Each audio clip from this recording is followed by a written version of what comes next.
जय श्री राम। आइए चलते हैं हम आपको फिर पुनः प्रभु श्री राम के रामचरितमानस की कथा अयोध्या कांड में, जिसको सुनने और पढ़ने मात्र से ही हमारा आपका देश संसार का कल्याण हो जाएगा।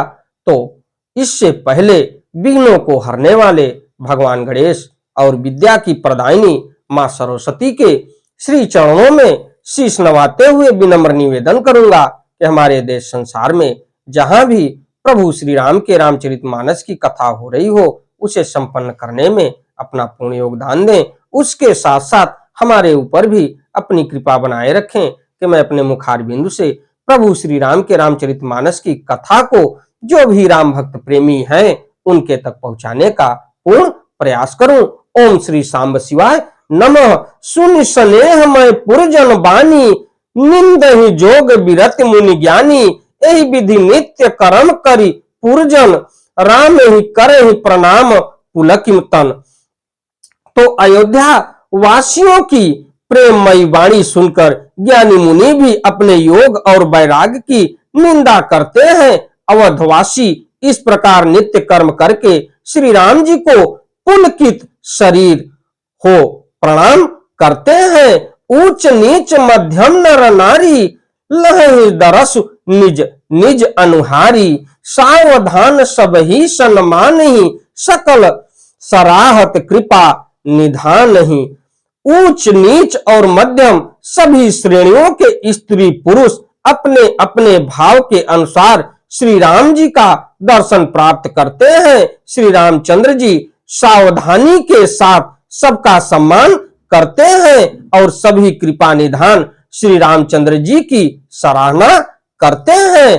तो देखा जाए तो 14 वर्ष के वनवास के दौरान प्रभु श्री राम के श्री चरणों में ऊंच नीच और मध्यम नर और नारी दोनों नतमस्तक हो रहे हैं और प्रभु अपने मन और तन से उनको पूर्ण रूप से आशीर्वाद प्रदान कर रहे हैं। लरिका इह ते रघुबर बानी, पालत नीति प्रीति पहचानी।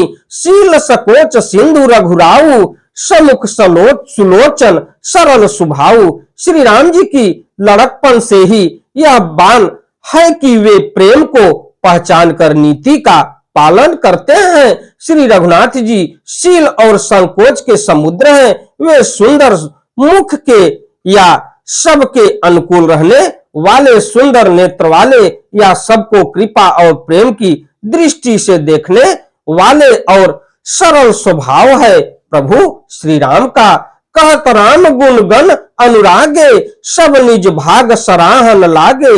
हम सम पुण्य पुंज जग थोरे, जिन्हीं राम जानत करि मोरे। श्री राम जी के गुण समूहों को कहते कहते सब लोग प्रेम में भर गए और अपने भाग्य की सराहना करने लगे कि जगत में हमारे समान पुण्य की बड़ी पूंजी वाले थोड़े ही हैं, जिन्हें श्री राम जी अपना करके जानते हैं। ये मेरे हैं ऐसा जानते हैं। प्रेम मगन तहि समय सब, सुन आवत मिथिलेश।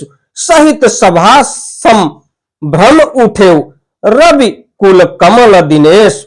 उस समय सब लोग प्रेम में मग्न हैं। इतने में ही मिथिलापति जनक जी को आते हुए सुनकर सूर्य कुल रूपी कमल के सूर्य श्री रामचंद्र जी सभा सहित आदर पूर्वक जल्दी से उठ खड़े हुए। तो देखा जाए तो मिथिला से जनक राजा जनक जी भी निकल चुके हैं प्रभु श्री राम से मिलने के लिए, और ऐसा समाचार सुनने के बाद प्रभु श्री राम अपने स्थान को छोड़ के खड़े हो गए उनके अगुवाई में।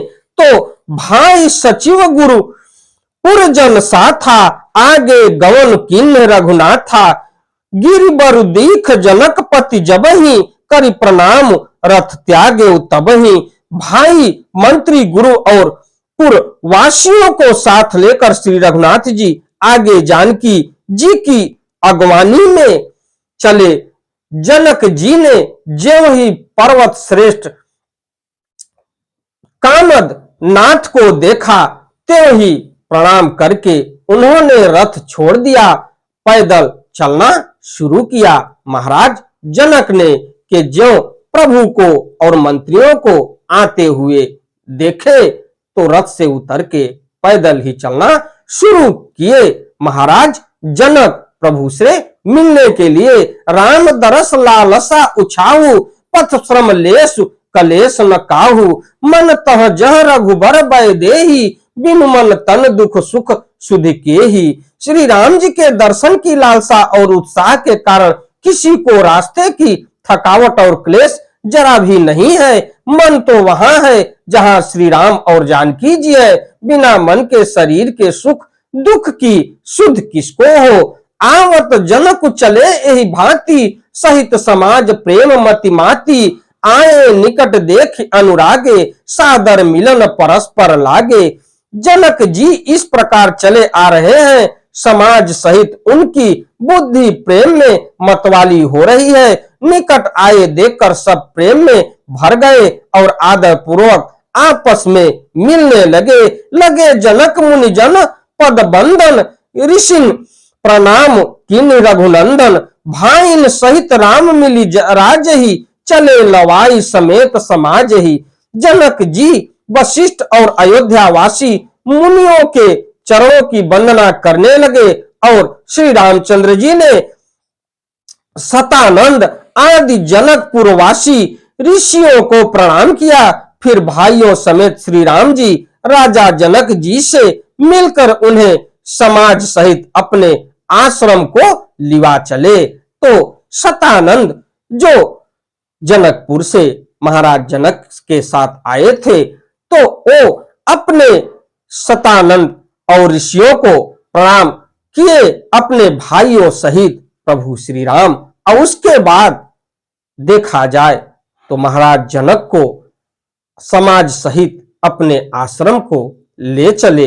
आश्रम सागर सात रस, पूरन पावन पाथ, सेन मनौ करुणा सरित, लिए जाहि रघुनाथ। श्री राम जी का आश्रम शांत रस रूपी पवित्र जल से परिपूर्ण समुद्र है। जनक जी की सेना समाज मानो करुणा रस की नदी है, जिसे श्री रघुनाथ जी उस आश्रम रूपी शांत रस के समुद्र में मिलाने के लिए जा रहे हैं। तो बोरति ज्ञान विराग करारे, बचन सशोक मिलत नदनारे। सोच उसास समीर तरंगा, धीरज तट तरु बर कर भंगा। करुणा की नदी इतनी बढ़ी हुई है कि ज्ञान वैराग्य रूपी किनारों को डुबाती जाती है। शोक भरे वचन नद और नाले हैं जो इस नदी में मिलते हैं, और सोच की लंबी सांसें आहें की ही वायु के झकोरों से उठने वाली तरंगे हैं जो धैर्य रूपी किनारे के उत्तम वृक्षों को तोड़ रही है। विषम विषाद तोरावती धारा, भय भ्रम भंवर अवर्त अपारा। केवट बुद्ध विद्या बड़ी नावा, सकहि न खेई एक नहीं आवा। तो उसके बाद भयानक विषाद शोक ही उस नदी की तेज धारा है। भय और भ्रम मोह ही उसके असंख्य भंवर और चक्र हैं। विद्वान मल्लाह है, विद्या ही बड़ी नाव है, परंतु वे उसे खे नहीं सकते हैं, उस विद्या का उपयोग नहीं कर सकते हैं। किसी को उसकी अटकल ही नहीं आती है। बनचर कोल की रात विचारे, थके बिलोक पथिक हियहारे। आश्रम उदधि मिली जब जाई, मन उठे अबुंधि अकुलाई। वन में विचरने वाले बेचारे कोल किरात ही यात्री हैं, जो उस नदी को देखकर हृदय में हार कर थक गए हैं। यह करुणा नदी जब आश्रम समुद्र में जाकर मिली तो मानो वह समुद्र अकुला उठा और खौल उठा। शोक विकल दौराज समाजा, रहा न ज्ञान न धीरज लाजा। भूप रूप गुणशील सराही, रोवहि शोक सिंधु अवगाही। दोनों राज समाज शोक से व्याकुल हो गए। किसी को न ज्ञान रहा, न धीरज और न लाज ही रही राजा दशरथ जी के रूप गुण और शील की सराहना करते हुए सब रो रहे हैं और शोक समुद्र में डुबकी लगा रहे हैं। तो इसके पश्चात मैं आपको छंद में ले चलता हूं। तो उसके बाद प्रभु श्री राम और महाराज जनक के बीच क्या वार्तालाप होती है, इस कथा को मैं आगे आपको ले चलता हूं। अवगाही शोक समुद्र सोचहि नारी, नर व्याकुल महा दय दोष सकल सरोष, बोलहि बाम विधि किन्नो का। सुर सिद्ध तापस जोगी जन मुनि, देखि दशा विदेह की। तुलसी न समरथु को, जो तरि सकै सरित स्नेह की। तो शोक समुद्र में डुबकी लगाते हुए सभी स्त्री पुरुष महान व्याकुल होकर सोच चिंता कर रहे हैं। वे सब विधाता को दोष देते हुए क्रोध युक्त होकर कह रहे हैं कि प्रतिकूल विधाता ने यह क्या किया। तुलसीदास जी कहते हैं कि देवता सिद्ध तपस्वी योगी और मुनि गणों में कोई भी समर्थ नहीं है जो उस समय विदेह जनक राज की दशा देखकर प्रेम की नदी को पार कर सके, प्रेम में मग्न हुए बिना रह सके। अमित उपदेश जह तह लोगन मुनिवरन, धीरज धैर्य नरेश कहे वशिष्ठ विदेह सन। जहां तहां श्रेष्ठ मुनियों ने लोगों को अपरिमित उपदेश दिए और वशिष्ठ जी ने विदेह जनक जी से कहा, हे राजन आप धैर्य धारण कीजिए। ये गुरु वशिष्ठ महाराज जनक को समझा रहे हैं और वो अपने दुख से व्याकुल हो रहे हैं। महाराज जनक और उनको ढांढस बनाते हुए गुरु वशिष्ठ समझा रहे हैं कि राजन आप धैर्य धारण कीजिए। जासु ज्ञान रवि भव निशिनासा, बचन किरण मुनि कमल विकासा। तेहि की मोह ममता नियराई, यह सिया राम स्नेह बढ़ाई। जिन राजा जनक का ज्ञान रूपी सूर्य भव आवागमन रूपी रात्रि का नाश कर देता है और जिनकी वचन रूपी किरणें मुनि रूपी कमलों को खिला देती है, आनंदित करती है, क्या मोह और ममता उनके निकट भी आ सकते हैं। यह तो श्री सीताराम जी के प्रेम की महिमा है, अर्थात राजा जनक की यह दशा श्री सीताराम जी के अलौकिक प्रेम के कारण हुई है, लौकिक मोह ममता के कारण नहीं। जो लौकिक मोह ममता को पार कर चुके हैं उन पर श्री सीताराम जी का प्रेम अपना प्रभाव दिखाए बिना नहीं रहता। विषय साधक सिद्ध सयाने, त्रिविध जीव जग वेद बखाने। राम स्नेह सरस मन जासु, साधु सभा बड़ आदर तासु। विषय साधक और ज्ञानवान सिद्ध पुरुष जगत में ये तीन प्रकार के जीव वेदों ने बताए हैं। इन तीनों में जिसका चित्त श्री राम जी के स्नेह से सरस सराबोर रहता है, साधुओं की सभा में उसी का बड़ा आदर होता है। सोहन राम प्रेम बिनु ज्ञानो, करन धार बिनु जिम जल जानो। मुनि बहुविधि विदेहु समुझाए, राम घाट सब लोग नहाए।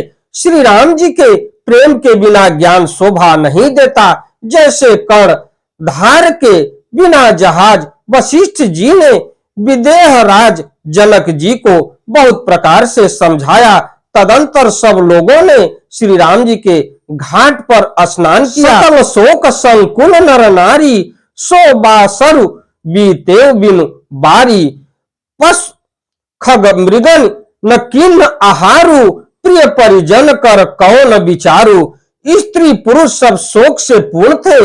वह दिन बिना ही जल के बिता गया। भोजन की बात तो दूर रही, किसी ने जल तक नहीं पिया। पशु पक्षी और हिरणों तक ने कुछ आहार नहीं किया। तब प्रियजनों एवं कुटुंबियों का तो विचार ही क्या किया जाए। गौ समाज निमिराज रघुराज उस नहाने प्रात, बैठे सब बट बिटप तर, मन मलिन कृष गात। निमिराज जनक जी और रघुराज श्री रामचंद्र जी तथा दोनों ओर के समाज ने दूसरे दिन सवेरे स्नान किया और सब बड़ के वृक्ष के नीचे जा बैठे। सबके मन उदास और शरीर दुबले हैं। जे महिषुर दशरथपुर वासी, जे मिथिलापति नगर निवासी, हंस वंश गुरु जनक पुरोधा, जिन जग मग पर मारथु शोधा। तो उसके बाद जो दशरथ जी की नगरी अयोध्या के रहने वाले और जो मिथिलापति जनक जी के नगर जनकपुर के रहने वाले ब्राह्मण थे तथा सूर्य वंश के गुरु वशिष्ठ जी तथा जनक जी के पुरोहित शतानंद जी, जिन्होंने सांसारिक अभ्युदय का मार्ग तथा परमार्थ का मार्ग छान डाला था, तो लगे कहन उपदेश अनेका, सहित धर्म न विरति विवेका। कौशिक कही कही कथा पुरानी, समुझाई सब सभा सुबानी। वे सब धर्म नीति वैराग्य तथा विवेक युक्त अनेकों उपदेश देने लगे। विश्वामित्र जी ने पुरानी कथाएं इतिहास कह कहकर सारी सभा को सुंदर वाणी से समझाया। इसी के साथ मैं अपनी वाणी को विराम देता हूं। हमारी कथा आपको अच्छी लगे तो वीडियो को लाइक करिए, शेयर करिए, चैनल को सब्सक्राइब करिए, बेल आइकन दबाना न भूलिए, जिससे हमारी कोई भी महत्वपूर्ण धार्मिक वीडियो आप तक शीघ्र पहुंचे। आपका दिन मंगलमय हो। एक बार प्रेम से बोलिए प्रभु श्री राम की जय हो। इसी के साथ मैं अपनी वाणी को विराम देते हुए अगली कथा में मैं आपसे फिर मिलता हूं। धन्यवाद।